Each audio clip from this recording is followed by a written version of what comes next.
Elle ne s'habillait pas pour impressionner. Lui ne cherchait pas l'amour. Pourtant, lors du gala étincelant au Louvre, le monde du milliardaire Romain Duval est entré en collision avec la simple authenticité de Léa Fournier, changeant leurs vies à jamais. Les lumières du soir de Paris scintillaient dans le ciel nocturne, tandis que les limousines s'arrêtaient les unes après les autres devant le Louvre. Des femmes en robe de créateur et des hommes en smoking coûteux descendaient sur le tapis rouge, tous désireux d'être vus à ce gala de bienfaisance de la saison. « Rappelez-vous, c'est pour l'hôpital pour enfants », a déclaré Pierre Dubois, l'organisateur de l'événement, bien que la plupart des invités soient plus intéressés par la liste des participants que par la cause elle-même. Un murmure d'excitation a parcouru la foule alors que la limousine noire de Romain Duval s'arrêtait. À 32 ans, Romain était le PDG de Duval International, l'une des entreprises à la croissance la plus rapide dans la technologie et les énergies renouvelables. Sa fortune avait triplé au cours de la dernière année seulement, faisant de lui l'un des célibataires les plus en vue du pays. « Monsieur Duval, par ici !» ont crié les photographes alors que Romain sortait de sa voiture. Grand avec des cheveux foncés et des yeux bleus perçants, il portait son smoking sur mesure comme une armure. Son sourire était étudié, mais n'atteignait pas ses yeux alors qu'il hochait la tête vers les caméras. À l'intérieur, les femmes ont immédiatement remarqué son arrivée. Beaucoup avaient passé des semaines à planifier comment le rencontrer par hasard ce soir-là. « C'est l'homme que je vais épouser », a murmuré Sophie Leclerc à son amie en rajustant sa robe rouge décolletée. « L'entreprise de mon père serait parfaite pour une fusion avec Duval International. Toi et toutes les autres femmes ici, » a répliqué son ami en riant. Romain se déplaçait dans la foule avec une aisance habituelle, serrant des mains et faisant des conversations polies, mais ses yeux restaient distants. Il avait assisté à des centaines de ces événements, et tous lui semblaient pareils, des gens qui voulaient quelque chose de lui, sans jamais vraiment le voir. « Romain, tellement content que vous ayez pu venir, » a dit Michel Bernard, lui tapant dans le dos. « J'aimerais vous présenter quelqu'un. Ma fille vient de diplômer d'HEC Paris. Peut-être plus tard, » a dit Romain poliment, s'éloignant déjà. Il se dirigea vers le bar, commanda un whisky et parcourut la pièce d'un regard fatigué. À l'autre bout de la ville, dans un petit appartement de Belleville, Léa Fournier était recroquevillée sur son canapé avec un livre et une tasse de thé lorsque son téléphone a sonné. « Dis-moi que tu es habillée », a dit la voix paniquée de sa meilleure amie, Chloé. « Bonjour à toi aussi », a répondu Léa, rabattant ses boucles naturelles derrière son oreille. « Et non, je suis en pyjama. C'est vendredi soir, mon moment préféré pour me détendre. »« J'ai un énorme service à te demander », a dit Chloé. « Un de nos invités de marque vient d'annuler pour le gala de charité au Louvre ce soir, et mon patron panique parce que la table aura l'air vide. Il faut que tu viennes. »« Moi? À un gala chic ?» Léa rit. « Je n'ai rien apporté pour un truc pareil. Mais cette robe bleu marine que tu as portée à mon anniversaire l'année dernière, elle est parfaite. S'il te plaît, Léa. Je vais perdre mon travail si ça ne se passe pas bien. » Léa a soupiré, regardant son canapé confortable avec nostalgie. « D'accord, mais je mets des chaussures plates, pas de talons. Et je ne reste que pour la nourriture et pour voir l'exposition d'art. Tu es un ange. La voiture viendra te chercher dans 30 minutes. » De retour au Louvre, Romain commençait déjà à se lasser de la soirée. Il avait repoussé 3 femmes différentes qui avaient très ostensiblement tenté d'attirer son attention. Et il avait subi une conversation sur le golf pendant le dîner qui l'avait presque endormi. « Un autre whisky, s'il vous plaît », a-t-il dit au barman, desserrant légèrement sa cravate. C'est alors que l'entrée latérale s'est ouverte et que Léa est entrée. Contrairement aux autres femmes dans leur robe glamour, elle portait une simple robe bleu marine qui tombait juste en dessous de ses genoux. Ses boucles naturelles encadraient son visage qui était exempt de maquillage, à l'exception d'une touche de brillant à lèvres. Au lieu de vaciller sur des talons, elle portait des chaussures plates confortables. Elle a regardé la pièce avec des yeux curieux, non pas avec le regard affamé de quelqu'un cherchant à être remarqué, mais avec l'intérêt sincère de quelqu'un qui appréciait l'art et l'architecture. Romain s'est surpris à la fixer. Il y avait quelque chose de si rafraîchissant dans sa présence. Elle se déplaçait dans la pièce comme si elle se fichait de qui la voyait ou de ce qu'il pensait. Léa a repéré Chloé de l'autre côté de la pièce et lui a fait signe, puis s'est dirigée vers elle. « Tu as réussi !» Chloé l'a serrée dans ses bras. « Merci beaucoup. Le trajet en voiture était agréable, » a dit Léa avec un sourire. « Maintenant, où est cette fameuse exposition d'art que tu as promise? Par ces portes? Mais tu ne veux pas un peu te mêler d'abord? Tu sais qui est là ce soir? Romain Duval. » Léa a levé un sourcil. « Devrais-je le connaître ?» La bouche de Chloé s'est ouverte. « Seulement le célibataire le plus riche de Paris. Tout le monde veut le rencontrer. Tant mieux pour eux, a dit Léa, se dirigeant déjà vers l'exposition. Je suis ici pour l'art et la nourriture, tu te souviens? Pas pour me pâmer devant un riche type. Alors qu'elle s'éloignait, Romain s'est surpris à la suivre du regard. Il était habitué à ce que les femmes essaient d'attirer son attention, mais cette femme semblait complètement désintéressée par les jeux sociaux auxquels tout le monde jouait. Sans réfléchir, il posa son verre et la suivit dans l'exposition. Léa se tenait devant un magnifique tableau complètement absorbé. Elle avait un petit carnet à la main et notait ses pensées. « Qu'en pensez-vous » a demandé Romain, s'approchant d'elle. Léa l'a regardé brièvement. « Je pense que l'artiste a parfaitement capturé la solitude », a-t-elle dit, ne le reconnaissant pas. Tous ces gens dans le tableau, mais personne ne se connecte vraiment. Romain a été surpris. La plupart des gens l'auraient immédiatement reconnu et auraient changé leur comportement. « C'est perspicace », a-t-il dit. Elle a haussé les épaules. « Juste ce que je vois. » Elle est passée au tableau suivant, sans un mot de plus. Romain a suivi, intrigué. « Je suis Romain », a-t-il dit en tendant la main. « Léa », a-t-elle répondu, lui serrant brièvement la main avant de retourner à son carnet. « Vous êtes critique d'art » a-t-il demandé. « Non », a-t-elle ri. « Juste quelqu'un qui l'apprécie. Ma mère faisait des ménages pour des familles aisées, et l'une d'elles avait une collection d'art incroyable. La dame de la maison me laissait regarder les tableaux quand je rendais visite à ma mère au travail. Je suis accro depuis. » Son honnêteté était rafraîchissante. Aucune histoire calculée destinée à l'impressionner. « Que faites-vous, Romain » a-t-elle demandé, toujours concentrée sur le tableau. Il a hésité. « Je dirige une entreprise. »« C'est bien » a-t-elle dit, clairement peu intéressée. Elle a jeté un coup d'œil à sa montre. « Il devrait servir le dessert bientôt. J'ai entendu dire qu'ils avaient un gâteau au chocolat incroyable. » Romain s'est surpris à sourire sincèrement pour la première fois de la soirée. « Voulez-vous aller vérifier » Léa l'a enfin regardé correctement. « Bien sûr, pourquoi pas. Montrez-moi le chemin. » Alors qu'ils retournaient vers le hall principal, Sophie Leclerc les a interceptés, sa robe rouge la rendant impossible à manquer. « Romain, je vous cherchais partout » a-t-elle dit, ignorant complètement Léa. « Papa espérait discuter de quelques opportunités d'affaires avec vous. Je suis en plein milieu de quelque chose » a dit Romain fermement.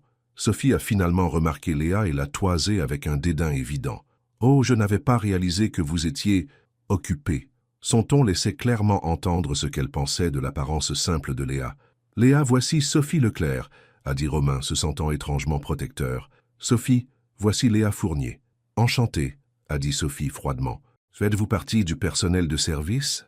Léa a levé un sourcil, mais a souri poliment. « Non, juste une invitée qui apprécie le bon gâteau.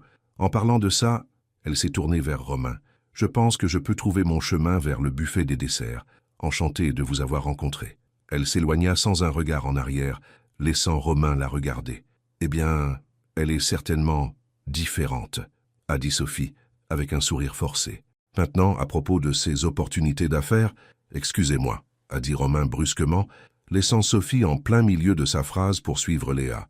Léa était effectivement au buffet des desserts, sélectionnant joyeusement un morceau de gâteau au chocolat lorsque Romain l'a rattrapé. « Je m'excuse pour Sophie, » a-t-il dit. « Pas de problème, » a répondu Léa, prenant une bouchée de gâteau. « C'est délicieux. Vous en voulez ?» Romain a décliné. « Vous ne savez vraiment pas qui je suis, n'est-ce pas ?» Léa l'a étudié un instant. « Devrais-je ? La plupart des gens ici, oui. Eh bien, je ne suis pas la plupart des gens, » a-t-elle dit simplement. « Et je ne suis pas l'actualité des gens riches, sans vouloir vous offenser. »« Aucune offense, » a dit Romain, se sentant de plus en plus intrigué. « Comment avez-vous atterri à ce gala ?»« Mon amie Chloé travaille aux relations publiques pour l'événement. Annulation de dernière minute. Je suis la remplaçante de secours. » Elle a pris une autre bouchée de gâteau. « J'ai failli ne pas venir, mais elle a promis de la bonne nourriture et de l'art. Alors me voilà. » Romain a ri, un son authentique qui fit se retourner et fixer plusieurs personnes à proximité. Romain Duval était connu pour son air sérieux lors de ces événements. « Quoi ?» a demandé Léa. « Rien. C'est juste rafraîchissant de parler à quelqu'un qui n'essaie pas de m'impressionner. »« Tiens, pourquoi essaierais-je de vous impressionner ? Je ne vous connais même pas, » a dit Léa de manière factuelle. Romain a souri. « Bon point. » Alors qu'il continuait à parler, Romain s'est surpris à partager plus qu'il ne le ferait normalement avec quelqu'un qu'il venait de rencontrer. Il y avait quelque chose dans le franc-parler de Léa qui lui donnait envie d'être vrai avec elle. De l'autre côté de la pièce, Chloé les regardait bouche bée. « Tu sais à qui elle parle ?» a chuchoté une autre assistante RP. « Oui, et je n'arrive pas à y croire, » a répondu Chloé. « C'est ma meilleure amie Léa, et elle n'a probablement aucune idée de qui il est. » Plus tard ce soir-là, alors que le gala touchait à sa fin, Romain s'est montré réticent à dire au revoir à Léa. « Puis-je vous raccompagner » a-t-il demandé. « Merci, mais Chloé a organisé une voiture pour me ramener » a dit Léa. « C'était agréable de vous rencontrer, Romain. Bonne chance avec votre entreprise. »« Attendez, » a dit Romain, cherchant dans sa poche une carte de visite. « Prenez ceci, au cas où vous voudriez voir plus d'art. » Léa a regardé la carte, et pour la première fois de la soirée, ses yeux se sont écarquillés de surprise en lisant « Romain Duval, PDG, Duval International ». « Oh » a-t-elle dit simplement. « Eh bien, cela explique pourquoi tout le monde nous regardait. » Romain a attendu que sa réaction change, qu'elle devienne soudainement comme tout le monde qui découvrait sa richesse et sa position. Au lieu de cela, Léa a juste mis la carte dans son sac à main et a souri. « Merci pour la conversation intéressante, monsieur le PDG. C'était une bonne pause de mon livre. Voudriez-vous dîner avec moi un de ces soirs ?»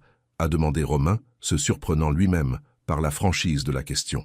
Léa a penché la tête, le considérant. « Pourquoi ? Parce que j'ai passé toute la soirée à vous parler et je veux encore en savoir plus, » a-t-il répondu honnêtement. « Je ne sors pas avec des hommes riches, » a-t-elle dit franchement. « Sans vouloir vous offenser, j'ai grandi en voyant ma mère faire le ménage chez eux. Je sais comment ce monde fonctionne. Vous ne me connaissez pas, » a dit Romain doucement. « C'est vrai, » a reconnu Léa, « mais j'en sais assez pour être prudente. » Elle a sorti sa propre carte, simple, avec juste son nom et son numéro. « Pourtant, j'ai apprécié notre conversation. Si vous voulez la poursuivre un de ces jours, vous pouvez m'appeler. Ne vous attendez juste pas à ce que je sois impressionné par les restaurants chics ou les cadeaux coûteux. » Romain a pris la carte, se sentant comme si on lui avait donné quelque chose de précieux. Je n'y songerais même pas. Alors que Léa s'éloignait pour trouver Chloé, Romain savait une chose avec certitude. Il allait absolument l'appeler. Le lendemain matin, Léa a été réveillée par un appel téléphonique enthousiaste de Chloé. « As-tu la moindre idée de la personne à qui tu parlais hier soir ?» Chloé hurlait pratiquement au téléphone. « Romain Duval, PDG de Duval International » a dit Léa en bâillant. « Je l'ai découvert à la fin de la soirée. Et tu as passé des heures à lui parler comme si ce n'était rien. Toutes les femmes là-bas essayaient d'attirer son attention et il ne pouvait pas te quitter des yeux. Il s'ennuyait et j'étais quelque chose de différent, » a dit Léa, sortant du lit et se dirigeant vers la cuisine pour faire du café. « Ça ne veut rien dire. Il vaut des milliards, Léa. »« Des milliards. Et ça est censé m'impressionner ?» a demandé Léa, roulant des yeux, même si Chloé ne pouvait pas la voir. « J'ai vu ma mère se casser le dos à faire le ménage pour des riches pendant des années. L'argent ne rend pas quelqu'un spécial. Mais, pas de mais, c'était une simple conversation à un événement caritatif. Fin de l'histoire. » Mais même en disant cela, Léa s'est retrouvée à penser au rire authentique de Romain et à la façon dont ses yeux s'étaient illuminés quand elle lui avait parlé honnêtement. Dans son appartement terrasse donnant sur le parc Monceau, Romain était déjà réveillé et fixait la carte de Léa. Il n'avait pas pu arrêter de penser à elle depuis le gala.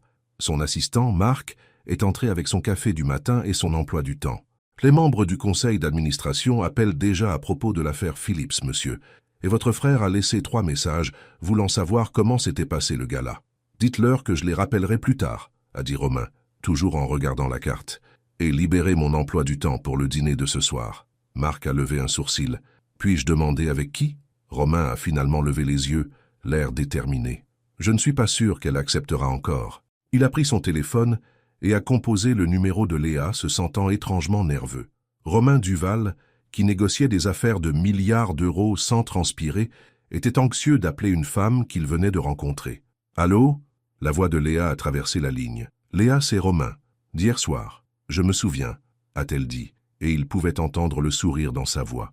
C'était rapide. « Je ne perds pas de temps quand je trouve quelque chose ou quelqu'un d'intéressant, » a-t-il dit honnêtement. « Et est-ce comme ça que vous abordez aussi vos affaires ?»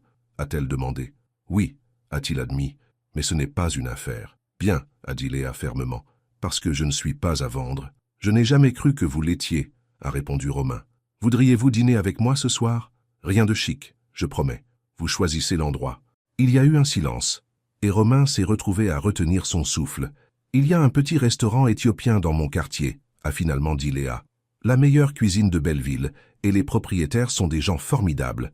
Si vous êtes sérieux sur le rien de chic, retrouvez-moi là-bas à 7 heures. Envoyez-moi l'adresse par SMS. J'y serai, » a dit Romain, incapable de retenir le sourire dans sa voix. Après qu'ils aient raccroché, Marc a regardé son patron curieusement. « Monsieur, dois-je organiser la table habituelle aux 5 ?»« Non, » a dit Romain, posant son téléphone avec un sourire authentique. Je vais à Belleville, dans un restaurant éthiopien. Marc a cligné des yeux de surprise. Je vois. Dois-je préparer la voiture? Romain a réfléchi un instant. Non, je prendrai un taxi. Ou le métro. Maintenant, Marc avait l'air vraiment alarmé. Le métro, monsieur? Mais les protocoles de sécurité. Pour une fois, Marc, je ne veux pas être Romain Duval, PDG. Je veux juste être Romain. Il a regardé la ville en contrebas. Je pense qu'il est temps que je me souvienne de ce que ça fait. Dans son appartement, Léa fixait son téléphone avec incrédulité. Avait-elle vraiment invité l'un des hommes les plus riches de Paris dans son restaurant éthiopien de quartier? Et plus surprenant encore, avait-il réellement accepté? Elle a appelé sa mère, ayant besoin de ses conseils pratiques. « Maman, j'ai rencontré quelqu'un hier soir à ce gala où je suis allé pour Chloé. C'est bien, ma chérie, a dit sa mère. Comment est-il? Léa a hésité. Il est brillant, très brillant, et riche. Il y a eu un silence à l'autre bout du fil. Et tu me dis ça parce que je sais ce que tu penses des hommes riches après toutes ces années passées à travailler pour eux, a dit Léa. Mais il semble différent. Il a vraiment écouté quand je parlais. Il n'a pas essayé de frimer ou de m'impressionner. Fredonna sa mère, sceptique. Souviens-toi juste de ce que je t'ai toujours dit. Tu ne laisses pas un homme aimer les parties de toi qu'il trouve exotiques, puis ignorer les parties qui te rendent réelles, a récité Léa de mémoire. Exactement. Les hommes riches veulent souvent ce qu'ils n'ont pas, l'authenticité, la simplicité. Mais une fois qu'ils l'ont, ils essaient de la transformer en quelque chose qui correspond mieux à leur monde. Je sais, maman, je fais attention. Nous dînons juste ensemble. Eh bien, amène-le à la maison un de ces jours si ça devient sérieux. J'ai nettoyé assez de manoirs pour savoir repérer un faux sourire d'un vrai. Après avoir raccroché, Léa est allée à son placard. Contrairement à la plupart des femmes se préparant pour un rendez-vous avec un milliardaire, elle ne cherchait pas frénétiquement sa tenue la plus impressionnante. Au lieu de cela, elle a choisi un jean confortable, une blouse simple et ses bottines préférées. S'il s'attend à des marques de créateurs, il va être déçu, a-t-elle murmuré. Mais d'une certaine manière, elle ne pensait pas que Romain s'en soucierait du tout. Ce soir-là, Romain a surpris son équipe de sécurité en insistant pour prendre le métro jusqu'à Belleville. Vêtu d'un jean et d'une chemise simple, il ressemblait plus à un Parisien ordinaire qu'à un PDG. En sortant de la station de métro de Belleville, il a ressenti un étrange sentiment de liberté. Personne ne le regardait. Personne n'essayait d'attirer son attention ou sa faveur. Il n'était qu'une autre personne dans la rue. Il a trouvé le restaurant éthiopien assez facilement. Un petit endroit chaleureusement éclairé, avec des décorations colorées et de délicieuses odeurs venant de l'intérieur. À travers la fenêtre, il pouvait voir Léa déjà assise à une table, lisant un livre en attendant. Romain a pris une profonde inspiration et est entré, se sentant plus nerveux qu'il ne l'avait été, pour sa première réunion de conseil d'administration. Ce n'était pas son monde de bureau en gratte-ciel et de déjeuner d'affaires influents. C'était le monde de Léa. Et pour la première fois depuis longtemps, Romain Duval a senti qu'il avait quelque chose à prouver. La clochette au-dessus de la porte tinta alors qu'il entrait, et Léa a levé les yeux de son livre. Quand elle l'a vu, elle a souri. Un vrai sourire qui illumina ses yeux. Et Romain a su qu'il était exactement là où il voulait être.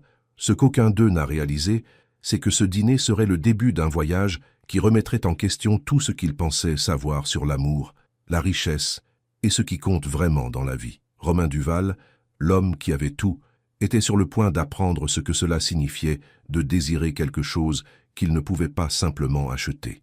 Et Léa Fournier, la femme qui n'essayait d'impressionner personne, était sur le point de faire la plus forte impression de toutes, simplement en étant elle-même. Le restaurant éthiopien était empli du riche arôme des épices et du doux bourdonnement des conversations.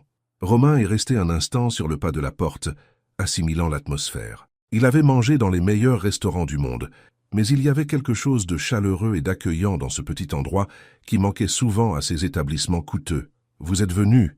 a dit Léa avec une pointe de surprise alors qu'il s'approchait de sa table. « J'ai dit que je le ferais », a répondu Romain s'asseyant en face d'elle. Il a remarqué sa tenue simple, jean et blouse, et a été content d'être habillé de manière décontractée aussi. « J'aime déjà cet endroit.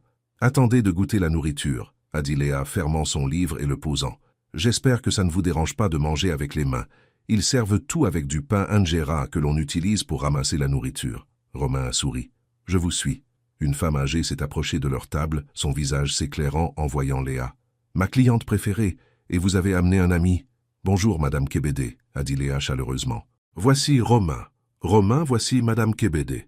Son mari et elle possèdent cet endroit et ils font la meilleure cuisine de Belleville. Tout ami de Léa est le bienvenu ici, a dit Madame Kébédé, jetant à Romain un regard d'évaluation.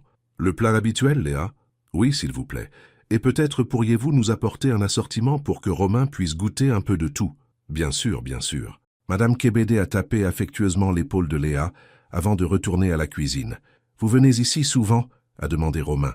Léa a hoché la tête. Au moins une fois par semaine. Leur fils est à l'école primaire où j'enseigne. Romain a eu l'air surpris. Vous êtes enseignante? En CE2, a dit Léa avec un sourire. Le salaire est minable, mais j'adore ça. Que pensiez-vous que je faisais? Romain a réalisé qu'il n'avait même pas posé la question. Je ne sais pas. Nous n'en étions pas arrivés là dans la conversation hier soir. Eh bien, maintenant vous savez, je façonne de jeunes esprits le jour et lis des livres la nuit. Très glamour. Romain a ri. Ça semble plus significatif que la plupart de ce que je fais. Et que faites-vous exactement à part être PDG? A demandé Léa se penchant légèrement en avant. Que fait ou produit réellement Duval International? Nous avons commencé dans la technologie, principalement des logiciels. Mais ces dernières années, nous nous sommes étendus aux énergies renouvelables, panneaux solaires, éoliennes, ce genre de choses. Romain s'est surpris à apprécier d'expliquer son travail sans le jargon commercial habituel qu'il utilisait lors des réunions. Nous essayons de rendre l'énergie verte plus accessible à tous, pas seulement aux riches. C'est en fait impressionnant, a admis Léa. Je pensais que vous seriez un de ces PDG qui ne font que déplacer de l'argent et appellent ça des affaires. Romain a ri de nouveau. Certains jours, il y en a beaucoup aussi, a-t-il admis. Mais non, nous fabriquons des choses concrètes qui aident de vraies personnes.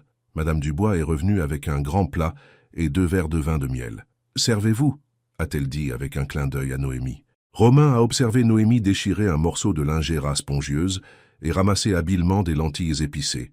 Il a suivi son exemple, bien que moins gracieusement. « Alors, a dit Noémie après qu'ils aient mangé un peu, dis-moi quelque chose sur Romain Delaunay qui ne se trouve pas dans les magazines économiques. » Romain a réfléchi un instant. « J'ai un chat qui s'appelle Président Miaou. » Noémie a failli s'étouffer avec son vin. « Tu plaisantes? » ?»« Non, c'est un chat de refuge.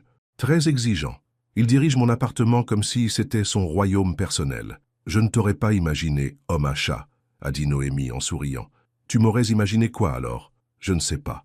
Quelqu'un avec un chien de race peut-être. Quelque chose d'impressionnant et de cher. Romain a secoué la tête. Je voyage trop pour avoir un chien. Et président me garde humble.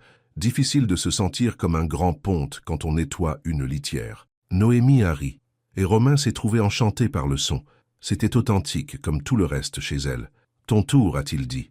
Dis-moi quelque chose sur Noémie Leclerc que tes élèves ne savent pas. J'écris de la poésie, a-t-elle dit après un moment. Rien de publié ou quoi que ce soit, juste pour moi. Quel genre de poésie? Le genre qui n'est probablement pas très bon, a-t-elle dit avec un sourire autodépréciateur. Mais ça m'aide à digérer les choses, à donner un sens au monde. J'aimerais la lire un jour, a dit Romain. Noémie a levé un sourcil. C'est un privilège pour au moins un 3e rendez-vous. Alors il va y avoir un 2e et un 3e rendez-vous? A demandé Romain, incapable de cacher l'espoir dans sa voix. Noémie l'a étudié un instant. On verra comment se passe le reste de celui-ci. Le reste du dîner s'est étonnamment bien passé. Romain ne se souvenait pas de la dernière fois qu'il avait parlé aussi ouvertement avec quelqu'un ou autant ri. Avec Noémie, il n'y avait pas de doubles intentions, pas de mouvements calculés, juste une conversation honnête. Alors qu'ils sortaient du restaurant, l'air frais du soir les a accueillis. « Je peux te raccompagner » a demandé Romain. « Ce n'est qu'à quelques rues d'ici » a dit Noémie avec un hochement de tête. « Mais je te préviens, mon appartement n'est pas vraiment un penthouse. »« Tiens, je ne m'y attendais pas » a dit Romain. En marchant, il a résisté à l'envie de lui prendre la main. Quelque chose lui disait que Noémie n'était pas du genre à se précipiter. Alors, comment un homme comme toi se retrouve-t-il à la tête d'une entreprise avant même ses 35 ans a demandé Noémie, tandis qu'il se promenait dans les rues de Paris. Mon père a fondé l'entreprise, a expliqué Romain. C'était juste une petite boîte de tech à l'époque. Quand j'étais à l'université, il est tombé malade. Un cancer. J'ai pris un semestre de congé pour l'aider. J'ai appris le métier. Au moment de sa mort, je gérais déjà la majeure partie. Le conseil d'administration m'a donné ma chance, même si je n'avais que 24 ans. Je suis désolé pour ton père, a dit Noémie doucement. Merci, a dit Romain. C'était un homme bon. Il a commencé de rien. Il n'a jamais oublié ce que c'était de galérer, même après avoir réussi. C'est de là que tu tiens ça? Ce soupçon d'humilité que j'entrevois parfois sous la façade de PDG? Romain a souri. Peut-être. Ma sœur Émilie disait toujours que j'étais trop sérieux pour mon propre bien. Elle me traînait toujours à des concerts, des expos d'art me faisaient vivre la vie en dehors du bureau. Noémie a remarqué le passé. C'était? Le sourire de Romain s'est estompé. Elle est morte il y a 5 ans. Un accident de voiture. Noémie s'est arrêtée et s'est tournée vers lui. Je suis tellement désolé, Romain. Ce n'est rien, a-t-il dit, bien que ses yeux disaient le contraire. C'était l'esprit libre de la famille. Après sa mort, je me suis jeté encore plus dans le travail. C'était plus facile que de gérer la perte. Noémie a tendu la main et a touché doucement son bras. C'est une réaction très humaine. Ils ont continué à marcher dans un silence confortable jusqu'à un immeuble modeste. « C'est ici », a dit Noémie s'arrêtant devant l'entrée. « Merci pour ce soir », a dit Romain. « Le meilleur dîner que j'ai eu depuis longtemps. »« La nourriture ou la compagnie ?» a demandé Noémie avec un petit sourire. « Les deux », a admis Romain. « Bien que la compagnie ait été exceptionnelle. »« Tu n'es pas si mal non plus, monsieur le PDG », a dit Noémie. « Pour un milliardaire. »« C'est un grand compliment, en effet, » a ri Romain. « Puis-je te revoir ?» Noémie l'a considéré un instant. « Oui, a-t-elle finalement dit, mais pas dans un restaurant chic où il faut réserver des mois à l'avance. Quelque chose de vrai. Je peux faire du vrai, a promis Romain. Que dirais-tu du jardin des plantes ce week-end? Samedi après-midi? Ça me plaît bien, a dit Noémie. Mais je dois te prévenir, je dois rendre visite à ma mère après. Elle habite à Saint-Denis, elle est déjà curieuse à ton sujet. J'aimerais la rencontrer, a dit Romain, se surprenant lui-même par la sincérité de ses mots. Noémie a semblé sincèrement surprise. Vraiment? La plupart des hommes prennent leurs jambes à leur cou à la simple mention de ma mère. Elle n'est pas vraiment facile avec les hommes que je fréquente. Je ne suis pas la plupart des hommes, a dit simplement Romain. Non, a convenu Noémie, ses yeux rencontrant les siens. Tu ne l'es pas. Pendant un instant, ils sont restés là, le bruit de la ville s'estompant en arrière-plan. Puis Noémie a souri et a dit « Bonne nuit, Romain. Merci d'avoir essayé la cuisine éthiopienne avec moi. »« Bonne nuit, Noémie, a-t-il répondu. Je t'appelle pour samedi. » Alors que Romain rentrait chez lui en direction du métro, il a réalisé qu'il se sentait plus léger que depuis des années. Il y avait quelque chose chez Noémie qui rendait le monde plus lumineux, plus réel. Et pour la première fois depuis la mort de sa sœur, Romain s'est senti vraiment vivant. Le lendemain matin, Romain était en pleine réunion lorsque son assistant, Marc, lui a glissé une note. Victoire de Courcelles sur la ligne 2. C'est la 3e fois qu'elle appelle ce matin. Romain a étouffé un soupir. Dites-lui que je suis en réunion toute la journée. Son frère, Jacques, qui était assis de l'autre côté de la table de conférence, a haussé un sourcil. Refuser l'héritière de Courcelles? Ce n'est pas ton genre. L'entreprise de son père serait une acquisition précieuse. Je ne suis pas intéressé, a dit Romain fermement. Jacques l'a étudié avec curiosité. Ça n'aurait rien à voir avec la femme mystérieuse avec qui tu as été vu au gala, n'est-ce pas? Celle en robe bleue simple? Romain a gardé un visage neutre. Ma vie privée n'est pas à discuter. Si, quand elle affecte l'entreprise, a rétorqué Jacques. La fusion avec Courcelles ouvrirait des portes en Asie que nous essayons de franchir depuis des années. Nous trouverons un autre moyen, a dit Romain, se tournant de nouveau vers l'ordre du jour de la réunion. Maintenant, à propos de l'usine de panneaux solaires en Occitanie. Pendant ce temps, Noémie était dans sa salle de classe, aidant un élève avec un problème de mathématiques lorsque son téléphone a vibré avec un message. Elle l'a vérifié pendant sa pause déjeuner et a vu qu'il venait de Romain. « Hâte d'être à samedi. 13h à l'entrée principale, ça te va? Aussi, président Miaou te salue. » Noémie a souri et a répondu par SMS « 13h, c'est parfait. Dis à président que j'espère le rencontrer un jour si tout se passe bien. » Son amie et collègue enseignante, Léa, a jeté un coup d'œil par-dessus son épaule. « C'est qui, président Miaou? »« Un chat, » a dit Noémie, rangeant son téléphone. « Et à qui appartient ce chat qui te fait sourire comme ça ?» a insisté Léa. Noémie a hésité. « Juste quelqu'un que j'ai rencontré récemment. »« Des détails, s'il te plaît, » a insisté Léa. « Je te connais depuis 3 ans, et je ne t'ai jamais vu sourire à ton téléphone comme ça. Il s'appelle Romain, a admis Noémie. Nous avons dîné hier soir. Et, qu'est-ce qu'il fait? Comment est-il? » Noémie a choisi ses mots avec soin. Il dirige une entreprise. Il est intelligent, drôle quand il se détend, et étonnamment simple. « Quelle entreprise ?» a demandé Léa. « Delaunay International », a dit Noémie doucement. Les yeux de Léa se sont écarquillés comiquement. « Delaunay Inter, tu sors avec Romain Delaunay. Le Romain Delaunay, comment l'as-tu rencontré? » « Au gala de charité où je suis allé pour Zoé, » a expliqué Noémie. « Et nous ne sortons pas ensemble. Nous avons eu un dîner et nous allons au jardin des plantes samedi. C'est tout. Ce n'est pas tout et tu le sais bien, a dit Léa en secouant la tête incrédule. As-tu la moindre idée du nombre de femmes qui tueraient pour être à ta place? C'est exactement le problème, a dit Noémie en fronçant les sourcils. Je ne veux pas être vue comme une autre femme qui court après un homme riche. Ce n'est pas qui je suis. Bien sûr que non, a convenu Léa, mais tu ne peux pas non plus ignorer qui il est. Son monde est très différent du nôtre, Noémie. Je sais, a soupiré Noémie. Crois-moi, je sais. Le samedi est arrivé avec un temps parfait, ensoleillé mais pas trop chaud. Noémie portait une simple robe d'été et des sandales, ses boucles naturelles tombant sur ses épaules. Elle a aperçu Romain l'attendant à l'entrée du jardin des plantes, vêtu d'un pantalon de toile et d'un polo, l'air plus détendu qu'elle ne l'avait jamais vu. Pile à l'heure, a-t-il dit avec un sourire en la voyant. Habitude de prof, a-t-elle répondu. La ponctualité, on nous l'inculque. Ils sont entrés dans le jardin ensemble, et Romain l'a surprise en connaissant beaucoup de choses sur les plantes qu'il voyait.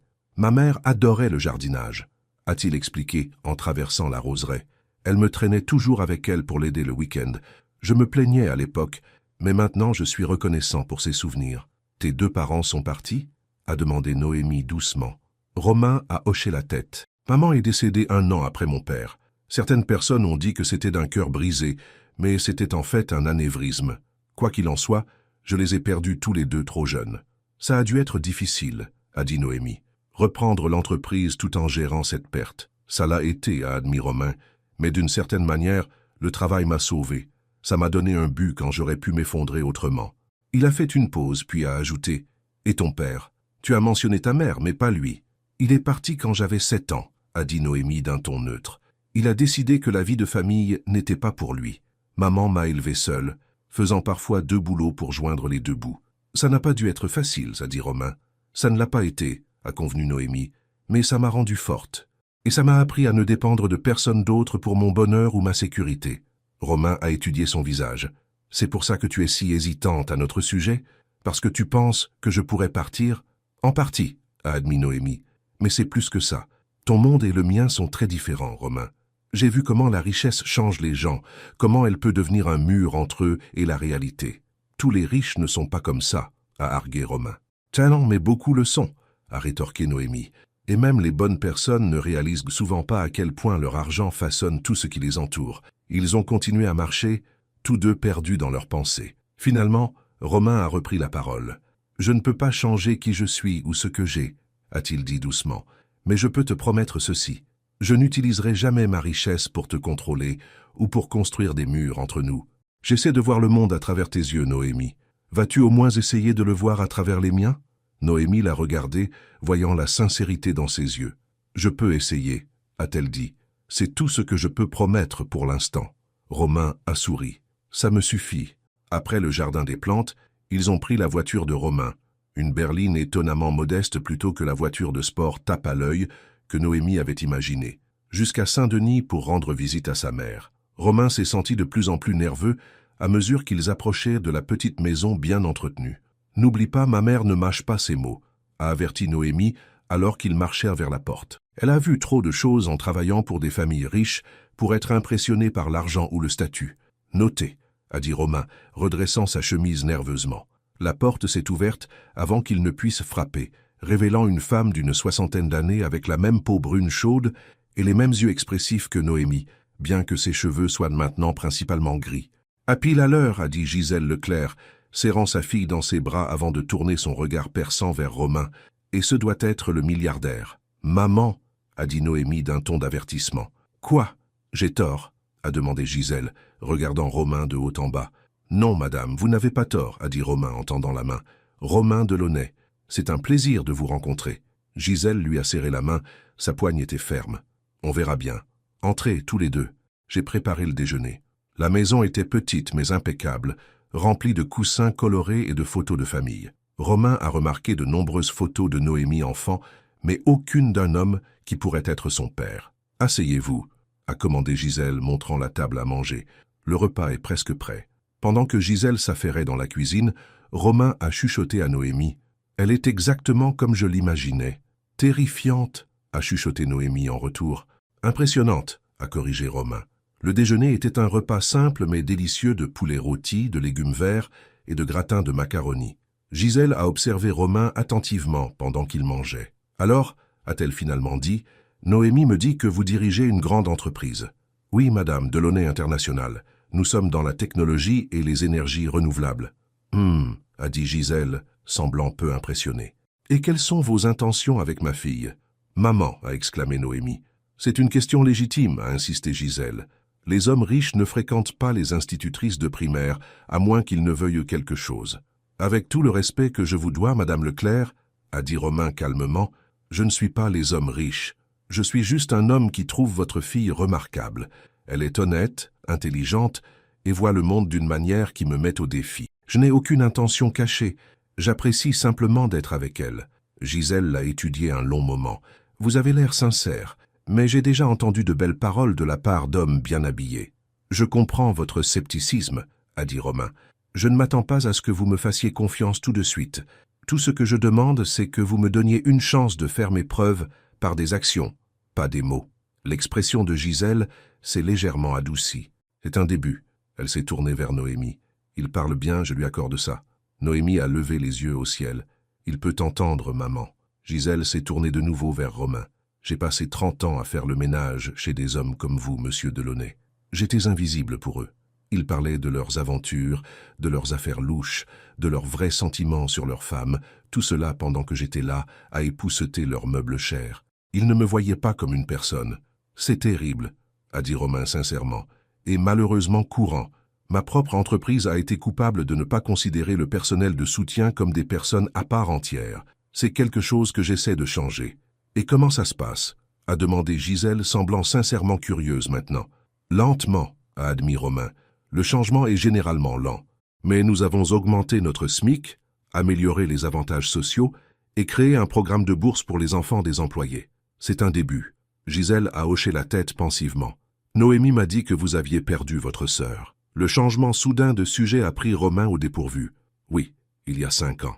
Et vos parents avant cela, a poursuivi Gisèle. Donc vous comprenez la perte. Oui, a dit Romain doucement. Bien, a dit Gisèle fermement. Parce que si vous faites du mal à ma fille, vous le comprendrez encore mieux.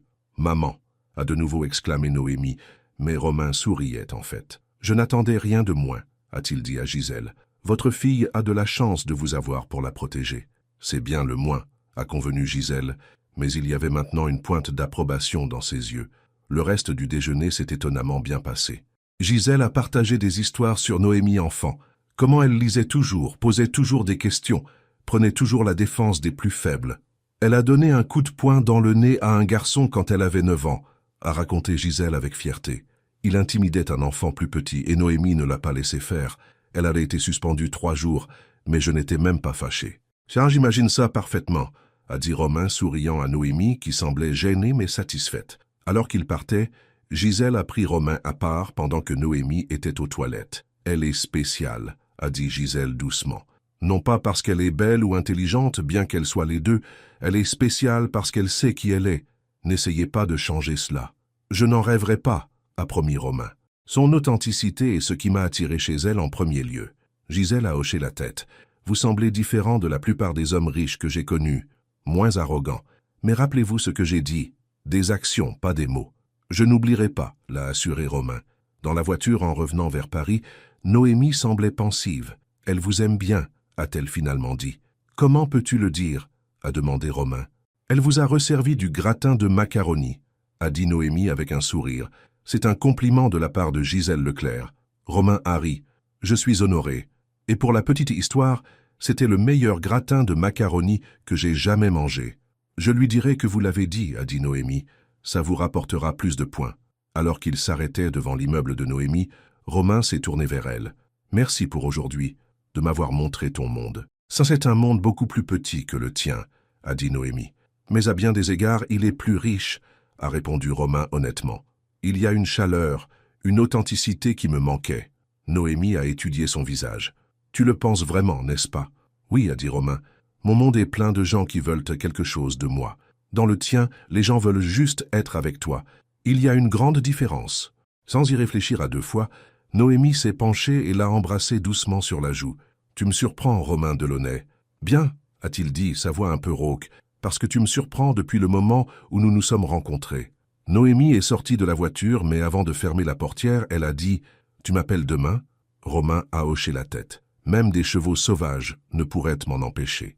Alors qu'il s'éloignait en voiture, Romain savait avec une certitude absolue que Noémie Leclerc devenait importante pour lui, comme personne ne l'avait été depuis la mort de sa sœur. Et c'était à la fois merveilleux et terrifiant. Ce qu'il ignorait, c'est qu'à l'autre bout de la ville, des forces se préparaient déjà qui mettraient leur relation naissante à l'épreuve d'une manière qu'aucun d'eux n'aurait pu imaginer. Parce que lorsqu'un homme comme Romain Delaunay commence à se comporter différemment, les gens le remarquent, et tout le monde n'en est pas content. La nouvelle concernant Romain Delaunay et sa femme mystérieuse s'est rapidement répandue dans les cercles du tout Paris. Des photos d'eux au Jardin des Plantes avaient d'une manière ou d'une autre fait leur chemin sur les réseaux sociaux, et les spéculations allèrent bon train. « Qui est-elle » a exigé Victoire de Courcelles, jetant sa tablette sur le bureau de son père. L'écran montrait Romain et Noémie marchant ensemble, l'air détendu et heureux. Charles de Courcelles, dirigeant de Courcelles Industries, a étudié l'image. Une inconnue, d'après ce que j'entends, une institutrice de Belleville. Une institutrice, a répété Victoire incrédule. Qu'est-ce que Romain pourrait bien trouver en elle? Peut-être que ce n'est qu'une aventure sans lendemain, a suggéré son père. Une distraction. Ça ferait mieux d'être ça, a dit Victoire, arpentant le bureau luxueux. La fusion entre nos entreprises a parfaitement de sens. Tout le monde le sait. Tout le monde s'y attend. Charles a observé sa fille attentivement. S'agit-il de la fusion ou s'agit-il de lui? Victoire a cessé d'arpenter. Les deux. Courcelles Delaunay Industries dominerait le marché, et Romain et moi serions le couple emblématique de Paris. Alors peut-être devons-nous rappeler à M. Delaunay où se trouvent ses véritables intérêts, a dit Charles pensivement. Je vais passer quelques coups de fil. Dans son bureau chez Delaunay International, Romain était en train d'examiner les rapports trimestriels lorsque son frère Jacques est entré sans frapper. « As-tu vu ça ?» a demandé Jacques, brandissant son téléphone avec les mêmes photos que Victoire avait regardées. Romain a à peine levé les yeux. « Oui, j'étais là. Difficile de me manquer. Ce n'est pas drôle, Romain.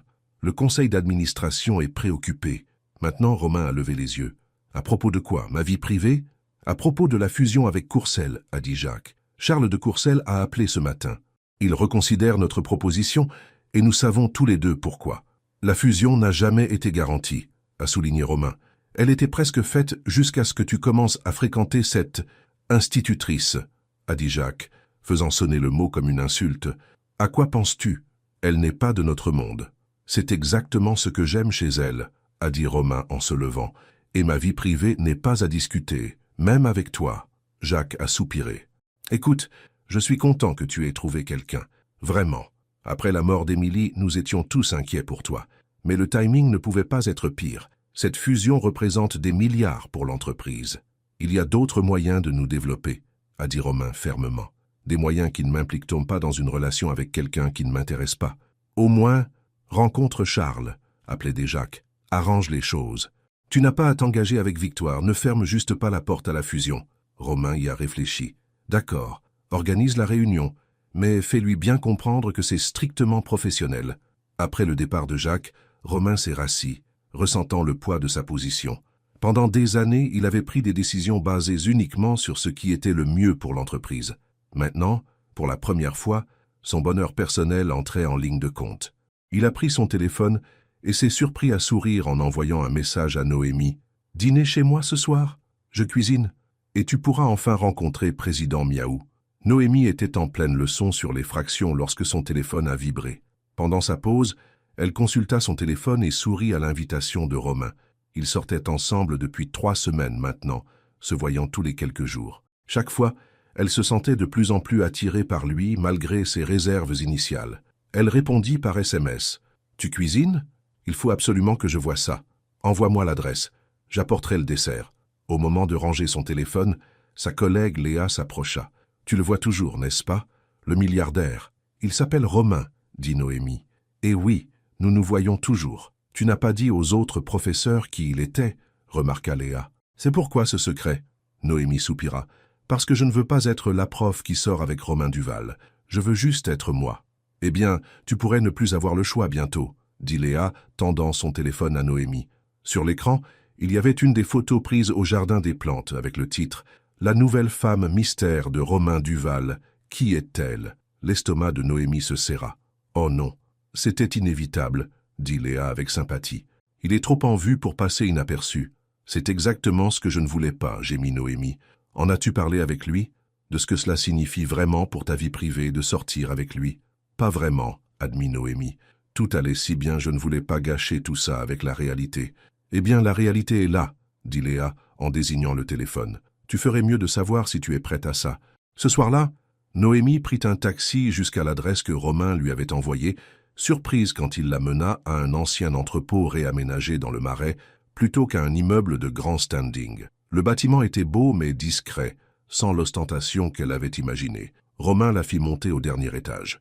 Quand les portes de l'ascenseur s'ouvrirent, elle se retrouva dans un loft spacieux avec des murs de briques apparentes, de hauts plafonds et de grandes baies vitrées donnant sur Paris. C'était élégant, mais chaleureux, avec des bibliothèques tapissant un mur et un grand piano à queue dans un coin. « Ce n'est pas ce à quoi je m'attendais », dit Noémie, alors que Romain la saluait d'un baiser sur la joue. « À quoi t'attendais-tu » demanda-t-il, prenant la boîte de pâtisserie qu'elle portait. « Je ne sais pas.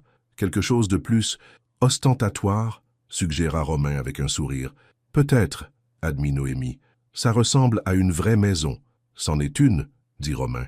« J'ai le penthouse à la Défense pour les réceptions professionnelles, mais c'est ici que je vis vraiment. » Il posa la boîte sur le comptoir de la cuisine. « Je peux te servir du vin ?»« S'il te plaît, » dit Noémie, observant toujours l'espace. « Ça sent incroyablement bon ici. Qu'est-ce que tu prépares ?»« La recette de lasagne de ma mère, » déclara Romain en versant 2 verres de vin rouge. « C'est l'une des rares choses que je sais bien cuisiner. » Un grand chat roux s'avança nonchalamment dans la pièce, regardant Noémie d'un air soupçonneux. « Et voici le fameux président Miaou, » dit Noémie, s'agenouillant pour tendre la main au chat. Président la renifla avec prudence, puis étonnamment frotta sa tête contre ses doigts. « Eh bien ça, c'est inattendu, » dit Romain. « D'habitude, il déteste les étrangers. Il a fallu 6 mois à mon assistant, Marc, pour obtenir un tel niveau d'approbation. J'ai toujours eu un don avec les chats, » dit Noémie, le grattant doucement sous le menton. « Ils sentent quand quelqu'un est sincère. Moi aussi, » dit Romain doucement, la regardant d'une manière qui fit s'emballer son cœur. Au moment de s'attabler pour le dîner, Noémie décida d'aborder le sujet qui la préoccupait depuis que Léa lui avait montré les photos. « J'ai vu les photos de nous en ligne aujourd'hui, » dit-elle, « celles du jardin des plantes. » Son expression s'assombrit. « Je suis désolée pour ça. J'aurais dû te prévenir que cela pouvait arriver. »« Est-ce que ce sera comme ça tout le temps ?» demanda Noémie. « Les gens qui nous prennent en photo chaque fois que nous sortons. Des spéculations sur moi dans la presse. » Romain posa sa fourchette. « Je ne te mentirai pas, Noémie. Oui, il y a une part de ça dans ma vie. J'essaie de me faire discret, mais parfois c'est impossible. Cela te dérange-t-il ?»« Je ne sais pas, » dit Noémie honnêtement. « J'ai toujours attaché de l'importance à ma vie privée, ma vie tranquille et normale. Sortir avec toi signifie y renoncer en partie. »« Je comprends si c'est trop demandé, » dit Romain, sa voix prudente. Noémie tendit la main par-dessus la table et prit la sienne. « Je ne dis pas que c'est trop. Je dis juste que c'est quelque chose dont nous devons parler. Je veux savoir dans quoi je m'engage. » Romain lui serra la main. « C'est juste. Demande-moi n'importe quoi et je serai complètement honnête. »« As-tu eu des relations sérieuses auparavant ?» demanda Noémie. « Le genre où la vie privée serait un problème ?»« Non, » admit Romain. « J'ai eu des liaisons, mais jamais rien de sérieux, pas depuis l'université. Après la mort d'Émilie, j'ai juste fermé cette partie de moi-même. »« Jusqu'à maintenant ?» demanda Noémie doucement. Romain la regarda droit dans les yeux. « Jusqu'à toi. » La simple honnêteté de sa réponse coupa le souffle à Noémie. « C'est beaucoup de pression à mettre sur quelqu'un, » dit-elle finalement. « Ce n'est pas mon intention, » dit Romain. « Je suis juste honnête, comme tu l'as demandé. » Ils terminèrent le dîner en parlant de sujets plus légers, mais le poids de ce qui grandissait entre eux flottait dans l'air. Après avoir débarrassé la table, Romain conduisit Noémie au grand piano. « Tu joues » demanda-t-elle. « Émilie jouait, » dit Romain, passant ses doigts légèrement sur les touches. « C'était la plus douée. Je ne sais juste assez pour jouer quelques morceaux avec difficulté. »« Ah, tu veux bien me jouer quelque chose ?» demanda Noémie. Romain hésita puis s'assit sur le tabouret. « Seulement si tu promets de ne pas rire. »« Jamais de la vie, » dit Noémie, s'asseyant à côté de lui. Romain commença à jouer une mélodie simple, mais magnifique.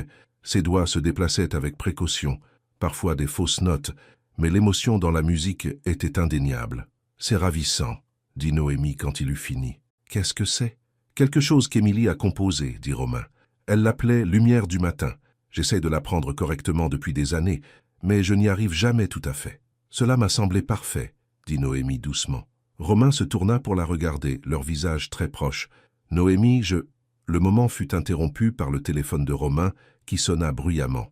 Il le consulta et fronça les sourcils. C'est mon frère, je devrais prendre ça. Noémie hocha la tête, se levant pour le laisser seul. Elle s'approcha des bibliothèques, feuilletant sa collection pendant que Romain parlait à voix basse. « Comment ça ce soir ?» l'entendit-elle dire. « Ce n'est pas ce que nous avions convenu. »« D'accord, j'y serai dans 1 heure. » Il raccrocha, l'air frustré. « Je suis vraiment désolé, mais il y a une réunion d'urgence avec Charles Dubois. Apparemment, il n'est en ville que ce soir, et Jacques a déjà tout organisé. »« Un vendredi soir ?» demanda Noémie d'un air sceptique. « Les affaires n'ont pas toujours des horaires arrangeants, » dit Romain, passant une main dans ses cheveux. « Je n'irai pas si ce n'était pas important. »« La fusion Dubois, » dit Noémie. Léa a mentionné quelque chose à ce sujet. Sa fille, n'est-ce pas celle en robe rouge au gala? Romain eut l'air mal à l'aise. « Oui, Vanessa, mais c'est strictement professionnel, je te le promets. »« Tu ne me dois pas d'explication, » dit Noémie, bien qu'une partie d'elle aurait souhaité qu'il reste. « Nous ne sortons ensemble que depuis quelques semaines. Cela semble faire plus longtemps, » dit Romain, prenant ses mains dans les siennes, dans le meilleur sens du terme. Noémie sourit. « Va à ta réunion, président Miaou et moi irons bien. » Romain rit. « J'ai le sentiment qu'il préférera ta présence à la mienne de toute façon. » Il hésita puis demanda « Tu resteras ? Je ne devrais pas en avoir pour plus d'1 heure ou 2. » La demande surprit Noémie. « Tu me fais confiance seul dans ton appartement ?»« Complètement, » dit Romain sans hésitation. Quelque chose de chaleureux s'épanouit dans la poitrine de Noémie. « Alors oui, je resterai. » Après le départ de Romain, Noémie explora le loft plus en détail. C'était élégant mais habité, avec des livres laissés ouverts sur des tables et des partitions éparpillées près du piano. Elle trouva une étagère de photos encadrées et les examina de près. Il y avait des photos d'un Romain plus jeune, avec un couple plus âgé, qui devait être ses parents, et beaucoup d'une belle jeune femme avec les mêmes yeux bleus que Romain. Émilie, supposa Noémie. Sur une photo, Romain et Émilie riaient, les bras l'un autour de l'autre, l'air insouciant d'une manière que Noémie n'avait jamais vue chez Romain. « Il était différent à l'époque, n'est-ce pas ?» dit-elle à président Miaou, qui s'était installé sur le canapé à proximité. Avant qu'il ne perde tout le monde, elle continua de fouiller et fut surprise de trouver un livre de poésie usé sur sa table de chevet, des poèmes d'amour de Pablo Neruda. Il était aux pages cornées et manifestement beaucoup lu, pas du tout ce qu'elle aurait attendu d'un PDG. Finalement, elle se blottit sur le canapé avec président Miaou et un des livres de Romain, se sentant étrangement chez elle, dans cet espace qui appartenait à un homme qu'elle apprenait encore à connaître. De l'autre côté de Paris, Romain était assis dans la salle à manger privée d'un restaurant exclusif, face à Charles Dubois et sa fille Vanessa. Jacques s'était assis à côté de Romain, l'air tendu. « J'apprécie que vous nous ayez accordé de votre temps ce soir, Romain, » dit Charles d'une voix douce. « Je sais à quel point vous devez être occupé. »« Bien sûr, » répondit Romain poliment. « Jacques a mentionné que vous aviez des préoccupations concernant notre proposition. »« Pas des préoccupations, exactement, » dit Charles, faisant tournoyer son whisky. « Juste quelques réflexions sur la manière de renforcer notre partenariat. »« J'écoute, » dit Romain, bien qu'il sût où cela allait mener. Charles sourit. « Nos entreprises sont des alliés naturels. Votre technologie, notre réseau de distribution mondiale. Ensemble, nous pourrions dominer le marché. Je suis d'accord que le dossier commercial est solide, » dit Romain prudemment. « Mais les partenariats commerciaux fonctionnent mieux lorsqu'ils sont fondés aussi sur des relations personnelles, » continua Charles. « La confiance, les liens familiaux. » Romain sentit le regard de Vanessa sur lui. Elle était belle d'une manière soignée et parfaite, portant une robe chère et un maquillage impeccable. Autrefois, il aurait pu être attiré par elle. Maintenant, tout ce à quoi il pensait, c'étaient les boucles naturelles de Noémie et son sourire sincère. « Monsieur Dubois, » dit Romain directement, « si vous suggérez que mes relations personnelles devraient influencer nos décisions commerciales, je dois respectueusement être en désaccord. » Le sourire de Charles se crispa. « Je ne fais que souligner qu'une union entre nos familles enverrait un message puissant au marché. »« Papa, » dit Vanessa, l'air gêné, « vous aviez promis de ne pas faire ça. »« Ce n'est rien, Vanessa, » dit Romain. « Votre père est franc et j'apprécie cela. Alors permettez-moi d'être tout aussi clair. Je suis intéressé par une fusion commerciale, pas une fusion personnelle. » Jacques s'éclaircit la gorge nerveusement. « Ce que mon frère veut dire, c'est que nous devrions nous concentrer sur les aspects commerciaux ce soir. Les relations personnelles se développent en leur temps. »« Non, » dit Romain avec fermeté. Ce que je veux dire, c'est que ma vie personnelle et mes décisions commerciales sont des questions distinctes.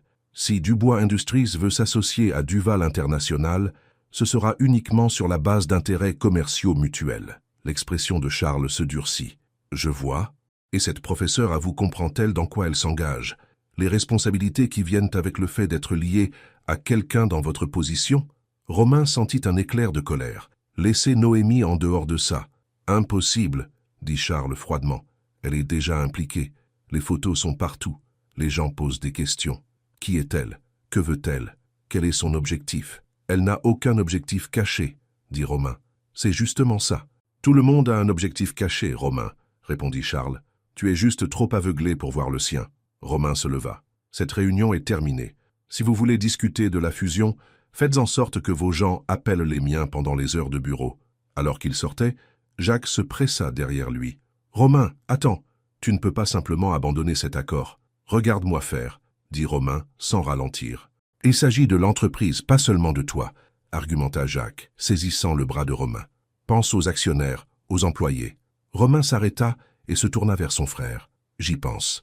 Je pense à construire une entreprise qui réussit grâce à l'innovation et à la qualité, pas des arrangements en coulisses et des compromis personnels. C'est naïf, dit Jacques. Les affaires ne fonctionnent pas comme ça. Peut-être que ça devrait, répondit Romain. Mais peut-être qu'il est temps que Duval International montre l'exemple. Quand Romain revint à son loft, il trouva Noémie endormie sur son canapé, président Miaou blotti à côté d'elle. La voir là, si paisible et naturelle dans son espace, fit naître une sensation étrange dans sa poitrine. Il s'assit doucement à côté d'elle, et elle bougea, ouvrant les yeux. « Salut », dit-elle d'une voix endormie. « Comment s'est passée ta réunion ?»« Éclairante », dit Romain. J'ai claqué la porte. Cela réveilla complètement Noémie. « Tu as fait quoi? Pourquoi ?» Charles Dubois voulait conditionner la fusion à ma relation avec sa fille, expliqua Romain. J'ai refusé. Noémie se redressa. Romain, c'est une énorme décision d'affaires à prendre à cause de nous. Je ne l'ai pas prise à cause de nous, dit Romain. Je l'ai prise parce que c'était la bonne chose à faire. Je suis fatigué des jeux, de la manipulation, de traiter les gens comme des pièces d'échecs. Ce n'est pas comme ça que je veux vivre ou faire des affaires. Et ton frère, le conseil d'administration, seront-ils d'accord avec ça? Romain haussa les épaules. Probablement pas. Mais c'est mon entreprise. Et il est temps que je la dirige selon mes valeurs, pas seulement le résultat net. Noémie étudia son visage. Et quelles sont ces valeurs, Romain Duval? L'honnêteté, dit-il. L'intégrité. Créer quelque chose de significatif qui aide les gens. Il prit sa main. Ce qui compte pour toi compte aussi pour moi, Noémie. Tu m'as rappelé qui je voulais être avant de me perdre à être ce que tout le monde attendait de moi. Noémie sentit son cœur s'emballer. Cela allait si vite, devenait si intense, et une partie d'elle voulait se retirer, se protéger. Mais une autre partie, plus forte, voulait se pencher, faire confiance à cet homme qui lui montrait son vrai soi. « J'ai trouvé ton livre de poésie, » admit-elle. Neruda. Romain sourit. Émilie me l'a donné. Elle disait que j'avais besoin de plus de romantisme dans ma vie. Avait-elle raison? Demanda Noémie doucement. Oui, dit Romain, ses yeux ne quittant pas les siens. Mais je ne savais pas à quel point avant de te rencontrer. Lentement, lui laissant toute chance de se retirer, Romain se pencha et l'embrassa. Contrairement au baiser poli sur la joue qu'ils avaient à partager auparavant, celui-ci était réel, profond et plein de promesses. Quand ils se séparèrent enfin, Noémie posa son front contre le sien. « Tu rends très difficile de garder ma garde levée, tu sais. »« Tant mieux, » murmura Romain, « parce que je n'ai jamais été plus sûr de rien que de ce que je ressens pour toi. » Ce qu'aucun d'eux ne savait, c'est qu'à l'autre bout de Paris, Charles Dubois passait un coup de fil. « Découvrez tout ce que vous pouvez sur cette Noémie Moreau, » ordonna-t-il. « Tout le monde a des secrets. Trouvez les siens. » Les rouages étaient enclenchés pour une confrontation qui mettrait à l'épreuve non seulement leurs sentiments naissants, mais les fondements même de la confiance qu'ils construisaient. Car dans les cercles de l'élite parisienne, l'amour n'était pas seulement une question de deux cœurs qui se connectent. Il s'agissait de pouvoir, de position et de qui avait le plus à perdre. 2 mois s'étaient écoulés depuis le premier baiser de Romain et Noémie, et leur relation n'avait fait que se renforcer. Ils avaient retrouvé un rythme confortable, des dîners tranquilles chez elle à Montmartre, les week-ends dans son loft, des sorties occasionnelles dans les musées et les parcs. Ils avaient appris à gérer les photographes occasionnels, et Noémie s'habituait lentement au regard curieux quand les gens reconnaissaient Romain. Chez Duval International, Romain apportait des changements. Il avait accru l'orientation de l'entreprise vers l'énergie renouvelable abordable, lancé un programme de bourse pour les étudiants défavorisés intéressés par les domaines des STEAM et mis en œuvre de nouvelles politiques pour garantir que tous les employés soient traités avec respect, des dirigeants au personnel d'entretien. « Tu es différent ces jours-ci », fit remarquer Marc, son assistant, un matin alors que Romain examinait les derniers prototypes de panneaux solaires à faible coût. « Différent comment ?» demanda Romain en levant les yeux. « Plus heureux, » dit simplement Marc. « Plus comme la personne que ta sœur disait toujours que tu pouvais être. » Romain sourit. « Merci, Marc. Je me sens plus moi-même que je ne l'ai été depuis des années. » Jacques, cependant, était moins enthousiaste à propos des changements. Il fit irruption dans le bureau de Romain plus tard dans la journée, agitant un rapport financier. « Le conseil d'administration est inquiet, » dit-il sans préambule. « Les bénéfices sont en baisse ce trimestre. »« Comme prévu, » répondit Romain calmement. « Nous investissons dans la recherche et le développement pour l'initiative sur l'énergie abordable, des coûts à court terme pour des gains à long terme. Qu'en est-il de la fusion du bois? Cela aurait immédiatement stimulé notre action. Nous avons trouvé d'autres partenaires, souligna Romain. Le groupe Nakamura au Japon et Technology Singh en Inde. Les deux sont de meilleurs choix pour notre vision et sans contrepartie. Jacques soupira lourdement. Cette vision tienne va nous coûter cher. Charles Dubois a passé des coups de fil, disant aux gens que nous sommes instables. Qu'il fasse, dit Romain avec confiance. Notre travail parlera de lui-même. Jacques étudia son frère. C'est à cause d'elle, n'est-ce pas? Cette professeure te fait penser comme un idéaliste au lieu d'un homme d'affaires. Noémie ne m'a rien demandé de changer dans l'entreprise, dit Romain avec fermeté. Elle s'intéresse à peine à mon travail, mais être avec elle m'a rappelé pourquoi j'ai créé cette entreprise en premier lieu, pour faire la différence, pas seulement du profit. Eh bien, pendant que tu jouais au petit ménage avec ta copine de Montmartre, Charles Dubois a été occupé, dit Jacques, faisant glisser un dossier sur le bureau. Ces gens ont fouillé dans son passé. L'expression de Romain se durcit. Qu'est-ce que c'est que ça? Des informations que tu devrais connaître, dit Jacques, ne serait-ce que pour être préparé. Romain ouvrit le dossier à contre-cœur. À l'intérieur se trouvèrent des photos et des documents sur Noémie, des choses ordinaires comme ses diplômes d'enseignement et son bail d'appartement, mais aussi des dossiers plus anciens qui lui glacèrent le sang. « Où Dubois a-t-il trouvé ça ?» demanda Romain. « Est-ce important ? Tout est du domaine public, dit Jacques. La question est, qu'est-ce que tu vas faire ?» Romain referma le dossier. « Rien, ça ne change rien. Romain, sois raisonnable. Va-t'en, dit Romain doucement. Et dis à Charles Dubois que s'il s'en prend à Noémie, il le regrettera. » Après le départ de Jacques, Romain resta seul dans son bureau, le dossier toujours sur son bureau. Il se sentit écœuré par l'invasion de la vie privée de Noémie, mais aussi inquiet de ce qui se passerait si ces informations devenaient publiques, non pas parce que cela changeait ses sentiments pour elle, mais parce qu'il savait à quel point cela la blesserait. Il prit son téléphone pour l'appeler, puis le reposa. Ce n'était pas une conversation à avoir par téléphone. Il fallait qu'il la voie en personne. Pendant ce temps, Noémie déjeunait avec sa mère, Claire, dans un petit café près de l'école où elle enseignait. « Tu as l'air heureuse », observa Claire, étudiant le visage de sa fille. « Plus heureuse que je ne t'ai vue depuis longtemps. »« Je suis heureuse, maman, » admit Noémie. « Romain est pas ce à quoi je m'attendais. » Ce qui veut dire qu'il n'est pas l'homme riche et arrogant que tu supposais qu'il serait ?» demanda Claire avec un sourire entendu. « Quelque chose comme ça, » rit Noémie. « Il est attentionné et gentil. Et il écoute, vraiment. Sais-tu qu'il lit mes poètes préférés? Non pas pour m'impressionner, mais parce qu'il veut sincèrement comprendre ce qui compte pour moi. » Claire hocha la tête avec approbation. « Des actes, pas des paroles. C'est ce que je lui ai dit, et il semble y être à la hauteur. »« Il l'est, » acquiesça Noémie. « Mais quoi ?» Noémie soupira. « Son monde est toujours si différent du mien. Parfois, je me demande si j'ai vraiment ma place là-dedans. La question est de savoir s'il te donne l'impression d'y avoir ta place, » dit Claire sagement. « Est-ce le cas ?»« Oui, » dit Noémie sans hésiter. « Quand nous sommes ensemble, rien d'autre ne semble compter. »« Alors c'est ta réponse, » dit Claire, tendant la main par-dessus la table pour serrer celle de sa fille. Le reste n'est que du bruit. Le téléphone de Noémie vibra avec un SMS de Romain. « Il faut qu'on se voie ce soir. Important. Je peux venir après que tu aies fini l'école ?» Le ton sérieux du message serra l'estomac de Noémie d'inquiétude. « Tout va bien ?» lui envoya-t-elle en retour. « Juste besoin de te parler en personne. »« Rien d'inquiétant, » fut la réponse. Mais Noémie n'était pas convaincue. « Romain veut parler ce soir, » dit-elle à sa mère. « Il dit que c'est important. » Claire haussa un sourcil. « Important dans le bon sens ou dans le mauvais sens ?» Je ne sais pas, dit Noémie fixant son téléphone, mais quelque chose cloche. Ce soir-là, Noémie arpenta son petit appartement, attendant l'arrivée de Romain. Quand il frappa enfin, elle ouvrit la porte et le trouva l'air particulièrement sombre. « Qu'est-ce qui ne va pas ?» demanda-t-elle immédiatement. Romain entra tenant un dossier. « Charles Dubois a fait des recherches sur toi. » Noémie sentit le sang lui quitter le visage. « Quoi? Pourquoi? À cause de moi. »« Parce que nous sommes ensemble, » dit Romain, sa voix tendue de colère. « Il cherche un moyen de pression, quelque chose à utiliser contre moi par ton intermédiaire. »« Qu'a-t-il trouvé ?» demanda Noémie doucement. Romain lui tendit le dossier. « Rien qui change ce que je ressens pour toi.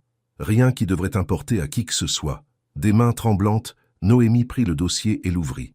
Alors qu'elle feuilletait le contenu, ses yeux s'emplirent de larmes. « Mon dossier judiciaire d'adolescente, » murmura-t-elle. « Le casier judiciaire de mon père, la faillite de ma mère après son départ. »« Rien de tout cela n'a d'importance, Noémie, » dit Romain fermement. « Pour moi, ça en a, » s'exclama Noémie, la voix montant. « Ce sont des choses privées, des choses que j'ai eu du mal à laisser derrière moi. » Elle leva les yeux vers lui, le regard douloureux. Comment a-t-il pu se procurer ça? L'argent ouvre des portes qu'il ne devrait pas, dit Romain d'un air sombre. Je suis tellement désolé, Noémie, c'est de ma faute. Non, dit Noémie en essuyant une larme, c'est ce qui arrive quand les mondes se rencontrent. Le tien et le mien, ils n'étaient pas faits pour se mélanger. Ne dis pas ça, implora Romain tendant la main vers elle. Noémie recula. J'ai été arrêté à 17 ans pour avoir manifesté contre un promoteur qui rasait des logements sociaux dans notre quartier. J'ai passé une nuit en garde à vue. Ce n'est pas sur mon casier judiciaire adulte, mais c'est là. Et mon père, les crimes de ton père ne sont pas les tiens, l'interrompit Romain. Tu étais une enfant quand il a été arrêté pour escroquerie. Mais ça fait toujours partie de mon histoire, dit Noémie. Une partie que je ne partage pas avec beaucoup de monde. Et maintenant, c'est utilisé comme une arme à cause de qui tu es. Je peux te protéger de ça, insista Romain. Dubois peut être géré. Ce n'est pas la question, dit Noémie en refermant le dossier. La question, c'est que voilà ce que ton monde fait. Il prend des choses privées et les rend publiques. Il juge les gens sur leurs pires moments, leurs erreurs, leur passé. Tout mon monde n'est pas comme ça, argumenta Romain. Suffisamment pour que ça compte, répliqua Noémie. Et je ne suis pas sûr de vouloir vivre comme ça, toujours à regarder par-dessus mon épaule, me demandant ce que quelqu'un pourrait déterrer ensuite. Romain sentit une peur glaciale lui serrer le cœur. « Qu'est-ce que tu dis ?» Noémie prit une profonde inspiration. « Je dis que j'ai besoin de temps pour réfléchir, pour décider si cela nous est ce que je veux vraiment. Noémie, s'il te plaît, je ne mets pas fin à notre relation, précisa-t-elle. J'ai juste besoin d'espace pour savoir si je suis assez forte pour ce que signifie vraiment être avec toi. » Romain voulait argumenter, la convaincre qu'il pouvait surmonter cela, mais il la respectait trop pour insister. « Je comprends, » dit-il doucement. « Prends tout le temps qu'il te faut. Sache juste que rien dans ce dossier ne change ce que je ressens pour toi. »« Merci, » dit Noémie doucement. « J'ai juste besoin de quelques jours. » Alors que Romain quittait son appartement, il eut l'impression de laisser derrière lui une partie de son cœur. L'idée de perdre Noémie était insupportable, mais il ne la presserait pas. Elle méritait l'espace nécessaire pour prendre sa propre décision. Ce qu'il ignorait, c'est que Noémie s'effondra en larmes dès que la porte se referma derrière lui, accablée par la violation de sa vie privée et la peur de ce qui pourrait arriver ensuite. 3 jours s'écoulèrent sans aucun contact entre eux. Romain se jeta à corps perdu dans le travail, essayant de ne pas consulter son téléphone toutes les 5 minutes. Noémie passa des heures à discuter avec sa mère et Zoé, essayant de démêler ses sentiments. Le 4e jour, Romain reçut une invitation qui fit battre son cœur. L'hôpital pour enfants organisait un autre gala de bienfaisance au Louvre, le même événement où lui et Noémie s'étaient rencontrés 6 mois plus tôt. Jointe à l'invitation officielle, il y avait un mot manuscrit de Pierre Dupont, l'organisateur. « Romain, veuillez nous rejoindre à nouveau cette année.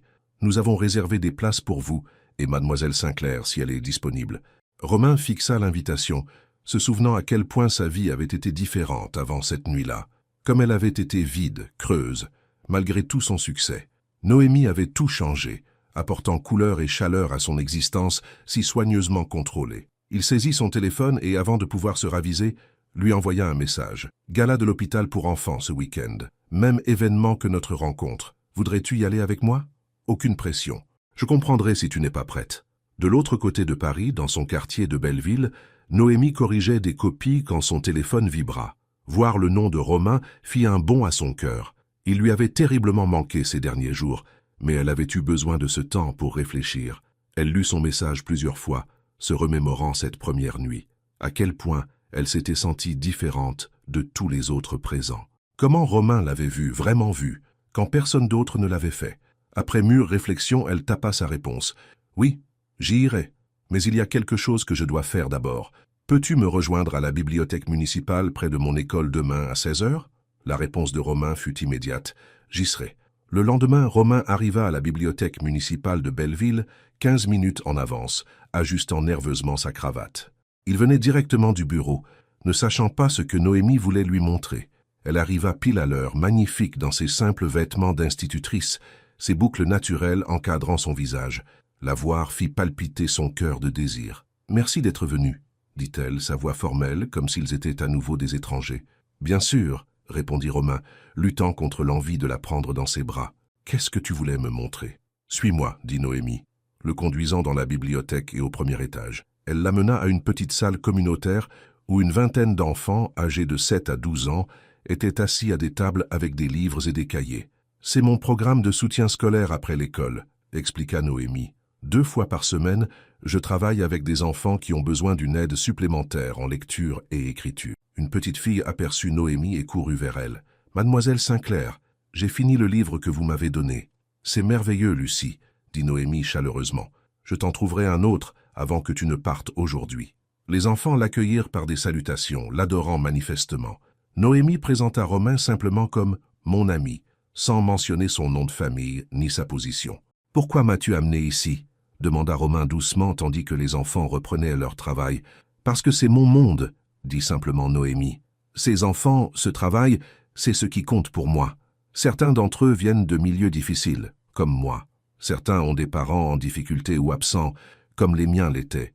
Mais ils travaillent tous dur pour se construire un avenir meilleur. » Romain observa Noémie se déplacer dans la pièce, aidant un enfant à épeler un mot difficile, félicitant l'écriture d'un autre, encourageant un garçon timide à partager ses idées.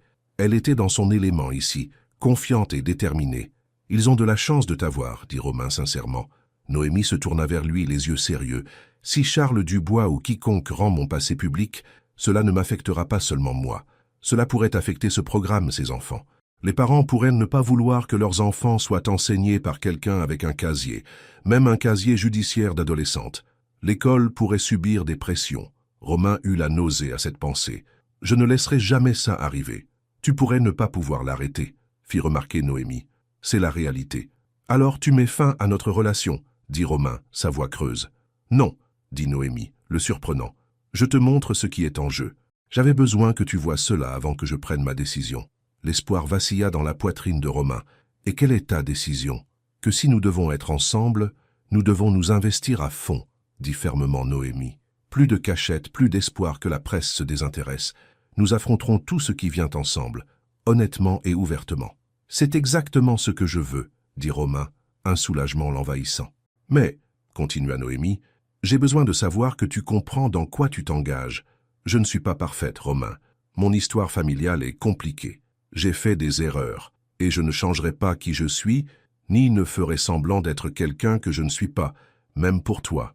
Je ne te le demanderai jamais, » dit Romain passionnément. « Noémie, ton passé, ta famille, les épreuves que tu as traversées, tout cela a fait de toi ce que tu es. Et ce que tu es, c'est exactement ce que j'aime. » Le mot resta suspendu dans l'air entre eux. Romain n'avait pas prévu de le dire, mais maintenant qu'il était prononcé, il savait que c'était vrai. Il l'aimait, complètement, et sans réserve. Les yeux de Noémie s'écarquillèrent. « Tu m'aimes ?»« Oui, » dit simplement Romain. « Je t'aime. Je crois que je t'aime depuis cette première nuit au Louvre, quand tu parlais d'art et que tu te moquais de savoir qui j'étais. » L'expression de Noémie s'adoucit. « Je t'aime aussi, » admit-elle. « C'est ce qui a rendu tout cela si difficile. J'avais peur qu'aimer signifiait me perdre moi-même. »« Jamais, » promit Romain. « Je suis tombé amoureux de toi, pas d'une version de toi qui s'intègre mieux dans mon monde. Juste toi, exactement comme tu es. » Noémie jeta un coup d'œil autour d'elle pour s'assurer que les enfants étaient occupés, puis elle leva la main et l'embrassa doucement. « Alors nous affronterons tout ce qui vient ensemble. »« Ensemble, » accepta Romain, la serrant contre lui. La nuit du gala arriva et Noémie ressentit une étrange impression de déjà-vu en se préparant. Contrairement à la dernière fois, Elle avait eu le temps de réfléchir à ce qu'elle allait porter. Elle avait envisagé d'acheter quelque chose de plus élaboré, mais avait finalement opté pour une robe simple, similaire à celle qu'elle portait lors de sa première rencontre avec Romain. C'était qui elle était, et elle en avait fini de prétendre être quelqu'un d'autre. Quand Romain vint la chercher, ses yeux s'illuminèrent à sa vue. « Tu es magnifique », dit-il en l'embrassant sur la joue. « Ça ne te dérange pas que je ne porte pas de marque de créateur ?» demanda-t-elle. « J'aime que tu n'en portes pas », répondit honnêtement Romain. « Tu n'as jamais eu besoin de tout ça pour te démarquer. » Alors que leur voiture s'arrêtait devant le Louvre, Noémie put voir des photographes alignés à l'entrée. « Prête pour ça ?» demanda Romain, lui serrant la main. « Aussi prête que je le serai jamais », répondit-elle. Ils sortirent de la voiture et furent immédiatement accueillis par les flashs des appareils photo. Romain garda son bras fermement autour de la taille de Noémie, tandis qu'il marchait sur le tapis rouge, ignorant les questions hurlées des reporters. À l'intérieur, le gala était aussi scintillant et élaboré que Noémie s'en souvenait. Mais cette fois, elle n'était pas une étrangère. Elle était là en tant que cavalière de Romain, et tout le monde le savait. Pierre Dupont les salua chaleureusement. « Romain, mademoiselle Sinclair, tellement content que vous ayez pu venir. Vous deux êtes le sujet de toutes les conversations à Paris ces jours-ci. De bonnes choses, j'espère, dit Romain avec aisance. Surtout de la curiosité, répondit Pierre. Tout le monde veut en savoir plus sur la femme qui a capturé le cœur de Romain Valois. Noémie sourit poliment, mais se sentit mal à l'aise sous le regard scrutateur. Tandis qu'ils traversèrent la salle, elle sentait les regards les suivre, entendait les murmures. N'est-ce pas sa petite amie, l'institutrice? Qu'est-ce qu'elle porte? C'est du prêt-à-porter? J'ai entendu dire que son père était en prison. Le dernier commentaire fit figer Noémie. Romain sentit sa tension et se pencha. « Ignore-les », murmura-t-il. « Ils n'ont aucune importance. » Avant qu'elle ne puisse répondre, une voix familière traversa la foule. « Romain, quel plaisir de vous revoir !» Charles Dubois s'approcha, Vanessa à ses côtés. Tous deux arboraient des sourires forcés qui n'atteignaient pas leurs yeux. « Charles, » dit Romain froidement, « je suis surpris de vous voir ici. L'hôpital pour enfants est l'une de nos causes préférées, » répondit Charles avec aisance. Son regard se porta sur Noémie. « Et ce doit être la célèbre mademoiselle Sinclair. Nous avons tant entendu parler de vous. » La menace dans ses mots était à peine voilée. Noémie sentit son cœur s'emballer, mais se força à soutenir son regard fermement. « Monsieur Dubois. »« Oui, je suis Noémie Sinclair. Institutrice en CE2, fille d'une femme de ménage. Et oui, mon père est allé en prison quand j'étais enfant. Autre chose que vous aimeriez savoir ?» Charles cligna des yeux, ne s'attendant manifestement pas à une telle franchise. Vanessa parut mal à l'aise, détournant le regard. Noémie est aussi la fondatrice d'un programme de soutien scolaire en lecture-écriture après l'école qui a aidé des dizaines d'enfants défavorisés à améliorer leurs compétences en lecture, ajouta Romain fièrement. Quelque chose que la Fondation Valois soutiendra avec une subvention importante cette année. C'est louable, parvint à dire Charles, son sourire se crispant. Si vous voulez bien nous excuser, dit Romain, posant sa main au bas du dos de Noémie. Nous voyons des amis que nous devrions saluer. Tandis qu'il s'éloignait, Noémie laissa échapper un soupir tremblant. Tu as vu sa tête? Il ne s'attendait pas à ce que je le dise tout de go. Tu as été incroyable, dit Romain, ses yeux brillants d'admiration. Tu lui as ôté son pouvoir en assumant ton histoire. Ça me terrifie encore, admit Noémie, mais j'en ai fini d'avoir peur de mon passé. Ils se mêlèrent à la foule pendant un moment, Romain présentant Noémie à des gens qu'il respectait réellement, scientifiques, philanthropes, artistes. Beaucoup étaient sincèrement intéressés par son travail d'enseignement, et Noémie se détendit légèrement. Plus tard, alors qu'ils savouraient leur dessert, une femme élégamment vêtue s'approcha de leur table. « Romain, chéri, ça fait si longtemps, » dit-elle, l'embrassant en l'air sur la joue. « Rebecca, » la salua Romain. « Noémie, voici Rebecca Lefebvre, rédactrice en chef du magazine Le Monde élégant. » La fameuse Noémie Sinclair, dit Rebecca, l'étudiant avec une curiosité non dissimulée. « Vous avez fait sensation dans notre petit monde. »« Pas intentionnellement, » répondit Noémie. « Les meilleures histoires ne le sont jamais, » dit Rebecca avec un sourire. « J'adorerais vous présenter tous les deux dans notre prochain numéro. Le PDG et l'institutrice, la romance la plus inattendue de Paris. »« Merci, mais non, » dit fermement Romain. « Noémie n'est pas une histoire pour votre magazine. » Rebecca parut déçue, mais non surprise. « Eh bien, si vous changez d'avis... » Elle fut interrompue par le son de quelqu'un tapotant un microphone. Pierre Dupont était au pupitre, se préparant à présenter les orateurs de la soirée. « Avant de poursuivre notre programme, » dit Pierre, « je viens de recevoir des nouvelles préoccupantes. Il semble qu'une source anonyme ait fourni à plusieurs médias des informations personnelles sur l'un de nos invités ce soir. En tant qu'organisateur de cet événement, je tiens à exprimer ma déception que quelqu'un utilise un gala de bienfaisance pour lancer une telle attaque. Des murmures se répandirent dans la salle. Noémie sentit son sang se glacer, sachant instinctivement que la source anonyme était Charles Dubois et les informations personnelles la concernaient. Le visage de Romain se durcit alors qu'il regardait Charles de l'autre côté de la pièce, qui faisait semblant d'être surpris par l'annonce. « Noémie, » dit Romain doucement, « quoi qu'il arrive ensuite, souviens-toi que je t'aime, que rien ne change cela. » Avant qu'elle ne puisse répondre, elle vit Romain se lever et se diriger vers le pupitre. Pierre parut surpris, mais s'écarta quand Romain lui murmura quelque chose. « Bonsoir », dit Romain dans le microphone, sa voix calme et autoritaire. La salle se tut immédiatement. Pour ceux qui ne me connaissent pas, je suis Romain Valois, PDG de Valois International. Beaucoup d'entre vous ont été curieux de ma relation avec Noémie Sinclair.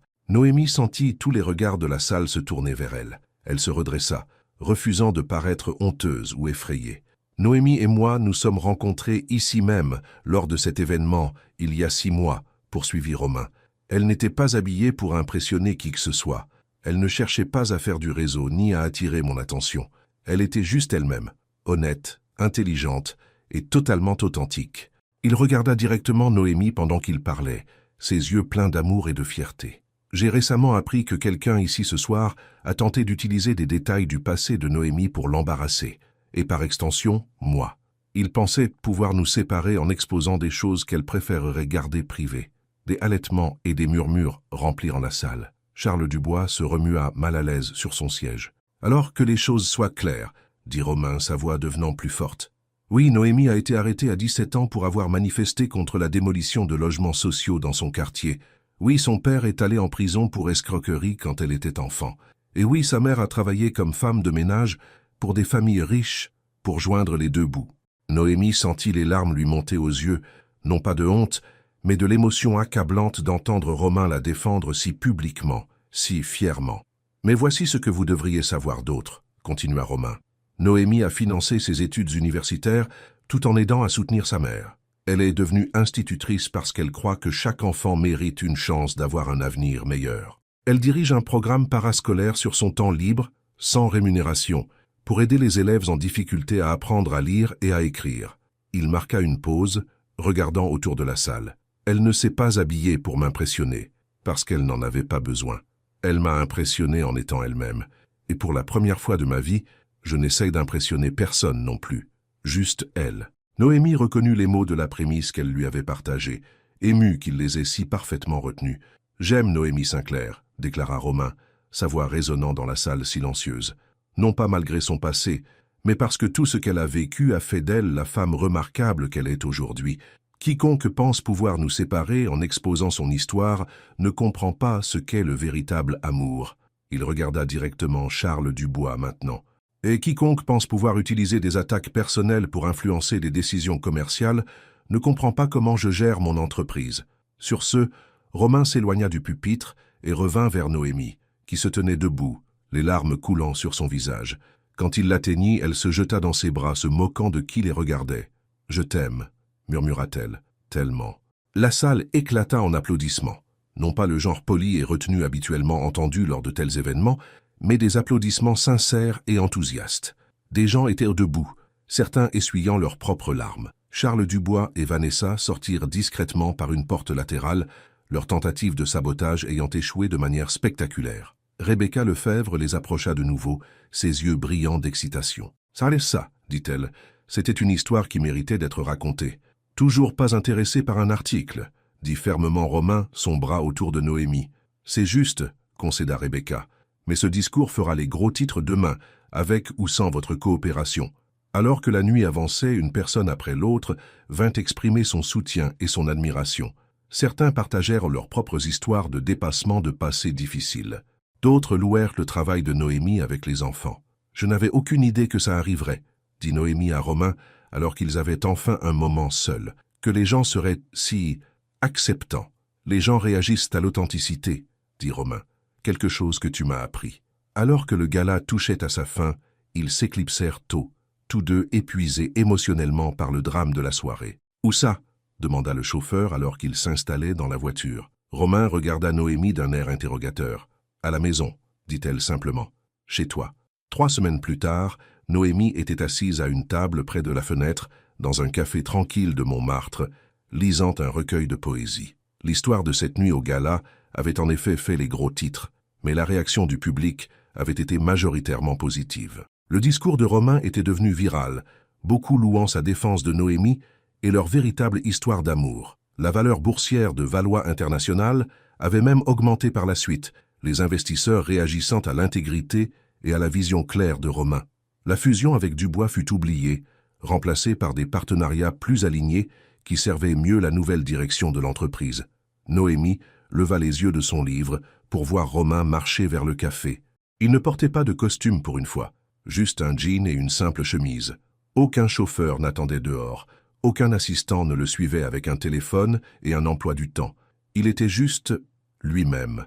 Il sourit en la voyant, ce sourire authentique qui atteignait ses yeux et faisait chavirer son cœur. En s'asseyant en face d'elle, il fit glisser un petit recueil de poésie usé sur la table. « Chaque poème me rappelle toi, dit-il doucement. Chaque mot que je n'ai jamais dit, je l'ai trouvé ici. » Noémie referma le livre, ses doigts s'attardant sur sa couverture usée. Elle leva les yeux vers l'homme qu'elle aimait, l'homme qui s'était tenu devant le monde et avait déclaré son amour pour elle sans réserve. « Alors peut-être que c'est le bon moment pour commencer à les dire, » dit-elle en lui tendant la main. Romain entrelaça ses doigts avec les siens, ses yeux pleins de promesses. « Je suis prêt, si tu es prête à écouter. » Noémie sourit, se sentant vraiment vue et aimée pour exactement qui elle était. « J'étais prête depuis la nuit où nous nous sommes rencontrés, » dit-elle. « J'avais juste besoin d'être sûre que tu me voyais, et non une idée de moi. »« Je te vois, Noémie Sinclair, » dit Romain portant sa main à ses lèvres. « Je n'ai jamais vu personne plus clairement de ma vie. » Devant la fenêtre du café, Paris continuait son rythme effréné. Les gens se pressaient, pris dans leurs propres histoires, leurs propres drames. Mais à l'intérieur, dans ce moment de connexion tranquille, Noémie et Romain avaient trouvé quelque chose de rare et précieux, un amour basé non pas sur ce que l'un ou l'autre prétendait être, mais sur ce qu'ils étaient réellement. Elle ne s'était pas habillée pour l'impressionner, elle n'avait pas changé pour lui plaire, elle n'avait pas essayé d'être quelqu'un d'autre qu'elle-même. Et cela avait fait toute la différence.